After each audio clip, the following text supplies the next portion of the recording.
Hi hello, നമുക്കിന്ന് വറ്റിച്ചെടുത്ത മത്തിക്കറി ഉണ്ടാക്കാം.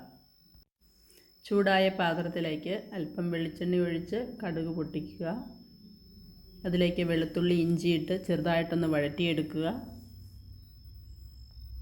ചെറുതായിട്ടൊന്ന് വഴന്നു വരുമ്പോൾ അതിനകത്തോട്ട് തക്കാളി, 2 ചെറിയ തക്കാളിയാണ് ഞാനിവിടെ എടുത്തിരിക്കുന്നത്. അത് ചെറുതായി അരിഞ്ഞ് അതിലോട്ട് ചേർക്കുക. കറിവേപ്പില ചേർക്കാം. തക്കാളി നന്നായി വെന്തുടഞ്ഞ് വരണം. അതിനകത്തോട്ട് നമുക്ക് പച്ചമുളക് ചേർക്കാം.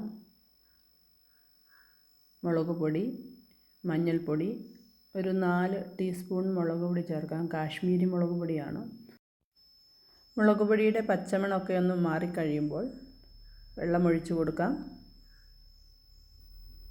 അതിനകത്തേക്ക് ഉപ്പ്, കുടംപുളി, ഒരു 4 കുടംപുളി മതിയാവും, ചേർത്ത് തിളപ്പിച്ചതിന് ശേഷം കഴുകി വൃത്തിയാക്കിയ മീനിനകത്തേക്ക് ഒഴിച്ചു കൊടുക്കാം. മത്തിക്ക് അധികം വേവില്ലാത്തത് കൊണ്ട് മീനിൻ്റെ അതേ ലെവലിൽ വെള്ളം ഒഴിച്ചു കൊടുത്താൽ മതി.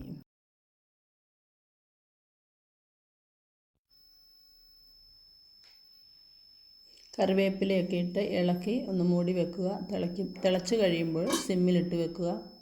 ഇടയ്ക്കൊന്ന് നോക്കണം വറ്റിപ്പോകാതെ. ചെറുതായി ഒന്ന് വറ്റാൻ തുടങ്ങുമ്പോൾ തന്നെ സ്റ്റൗ ഓഫ് ചെയ്യുക. മൺപാത്രമായതുകൊണ്ട് ചാറ് വേഗം വറ്റിപ്പോകും. അല്പം പച്ച വെളിച്ചെണ്ണ ഒഴിച്ചു കൊടുക്കാം. അതിനുശേഷം മെല്ലെ ഒന്ന് ഇളക്കി പാത്രം അടച്ചു വെക്കാം. കറിക്ക് എരിവ് വേണ്ടവർ കുറച്ച് എരിവുള്ള മുളക് പൊടി ചേർത്ത് കൊടുക്കുക. കപ്പയുടെ കൂടെ കഴിക്കുക.